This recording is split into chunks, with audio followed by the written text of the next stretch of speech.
Good morning, good afternoon.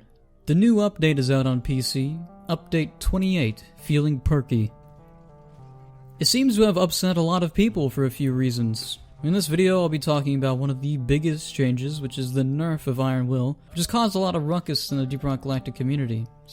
In addition to that, I'll be talking about the implementation of the update itself, so let's get into it. This update brought about a lot of changes to the perk system in Deep Rock. Previously, assuming you had progressed to the limit, you'd potentially have 5 perk slots. Every perk acted as a passive boost to your gameplay. In some instances, these passive perks could be used to create powerful synergies that players would discover and begin to use as crutches. Soon, certain perks and potential combos became the meta.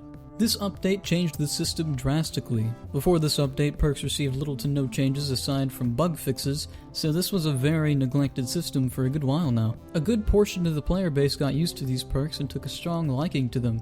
Perks like Iron Will, Vampire, Field Medic, and Weekend Athlete were perks most players had in each class. When these perks were overhauled, there was a miniature uproar. There was a glaring problem with the previous perk system that Update 28 was intended to acknowledge. Some perks were underwhelming and others were considered to be required by a large portion of the community.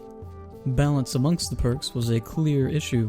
As far as the perks were concerned, the game didn't demand a whole lot of critical thinking. This wasn't congruent with the rest of the player progression system, which begged you to think about your playstyle, modifying your weapon's strengths and weaknesses to your liking. Change was inevitable, and one could see it coming from miles away. One of the biggest changes that shook the community up was a change to the perk called Iron Will.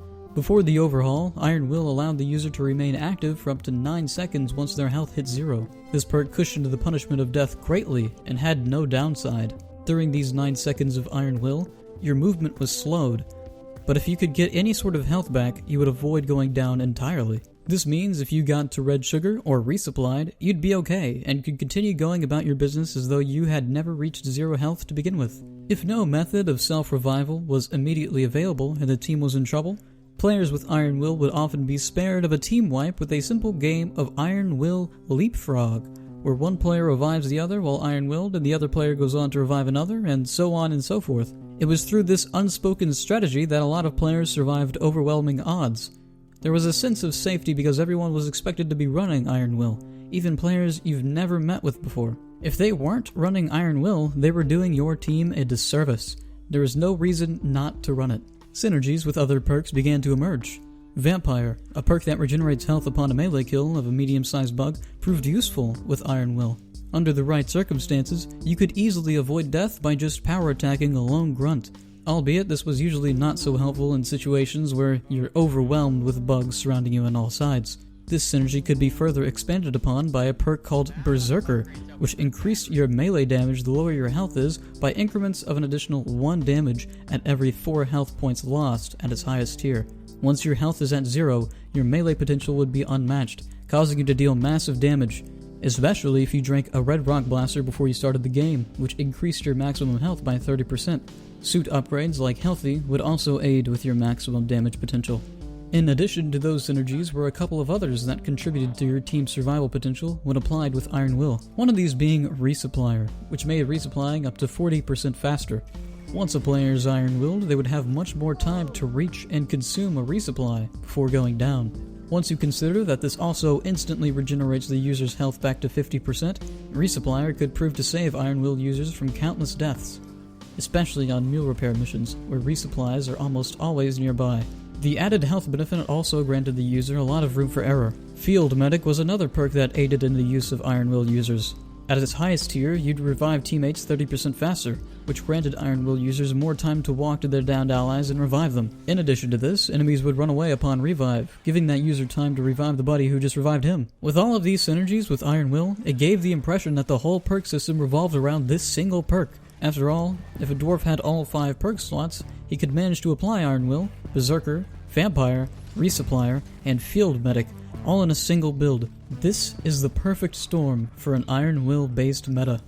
With no reason not to run this build, and all logic suggesting players use this for the most optimal chance at survival, Many players would pick up on its practicality and run this very setup, or variations of it, to capitalize on these synergies. With a perk this powerful that benefits so greatly from the companionship of other perks, all with no downside, how could players choose otherwise? Naturally, players became accustomed to higher difficulties. Their confidence grew, and even newer players would join Hazard 5 lobbies. The game as a whole didn't seem so difficult when reaching 0 HP felt so trivial.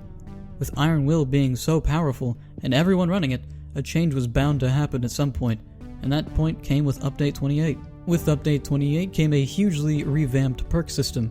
You still have 5 perk slots, but they're separated into 2 categories. You have 3 slots for passive perks and 2 slots for active perks. Passive perks are constant perks that are always active no matter what. Active perks are perks that you have to manually activate. They always spawn around me too, so it's just a curse. Oh, Jesus.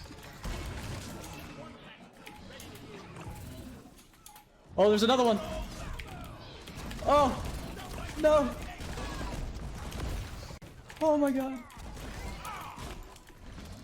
How am I alive? They may also have limited uses for cooldowns. With this new perk system, players are asked to really think about what perks suit their build or playstyle the best. Having the perk slots limited in such a way forces you to have to think differently about your perks. That said, perks are more useful than ever.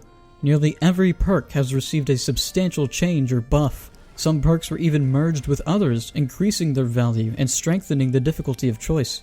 One of the only perks that were not buffed though was the legendary Iron Will. It now exists as an active perk amongst many others. Its behavior has also been greatly changed. You can now only use it once per mission. Yeah, Iron Will is no longer a top tier perk. That said though, during that one-time use, you get a movement speed bonus. Your melee does more damage and your weapons are automatically reloaded. By no means is Iron Will reduced to being useless though. With Update 28, Iron Will has simply been balanced. A lot of people weren't ready for such a sudden change though. Players began to feel as though the game had gotten more difficult and began enjoying it less as a result. A big part of this problem was a change to an unrelated perk called Weekend Athlete, which increased your sprint speed by 12% at its highest tier. 12% may not seem like a whole lot, but once you switch off from using it, you definitely feel it. In the new update, its behavior was changed. Weekend Athlete is now called Second Wind. The speed boost is no longer instant. Now, you must sprint for 4 seconds before the perk activates, and your sprint speed is boosted to 20%. This, when compared to other passive perks, made Weekend Athlete less useful in combat scenarios, making quick movements reset the timer, reducing its functionality greatly. This change to a perk so many people were used to, as well as the changes to Iron Will, caused an aura of funk in the community. Perks didn't seem as useful and the game feels much more difficult than before. Many took to the forums expressing their distaste for the update. I myself tend to agree to some degree. There are some radical changes here that I feel should be ironed out. Luckily, due to the constructive attitude Ghost Ship Games has with their early access model, these problems are being acknowledged to some degree. On Hazard 5 missions, bug speed has been reduced slightly to make up for the passive speed boost Weekend Athlete used to provide that is now removed. This won't fix the problem for a lot of players, but I do think it's a step in the right direction to accommodate those who feel as though Deep Rock Galactic is moving away from what they value in a game such as this. A lot of players, myself included, had gotten so accustomed to the old perk systems that the radical transition away from the traditional flow of the old perk system was immensely jarring.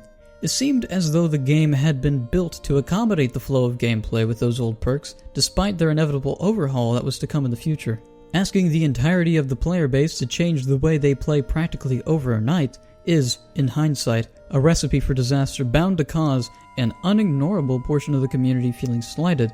If perhaps some of the perks remained unchanged or only changed slightly, while others began their overhaul, the players could be eased into a transition with time, and the disaster that occurred within the community would have been avoided. Though, keep in mind, such changes are a part of the bargain when a player purchases an early access game. In my personal opinion though, it's important to keep the player experience feeling as smoothly as possible throughout the development of early access games to avoid situations like this.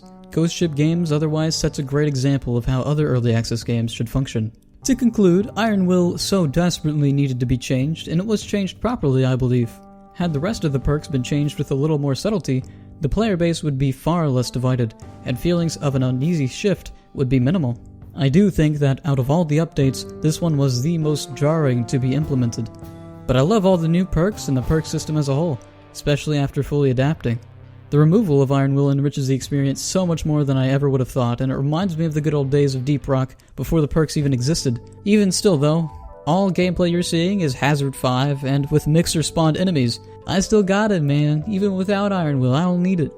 Also, mesh skins can be mixed with normal skins, and I love it. Thank you so much for spending your time here watching this video. Let me know what you think about this update in the comments below. Was it implemented properly? Was the change too jarring for you? Did you not see any issue with it whatsoever? Let me know. Be sure to subscribe for more discussions on Deep Rock Galactic. I'm just a small channel and I read every single comment you guys leave, and I appreciate every single one of them. Thanks again. Have a wonderful day.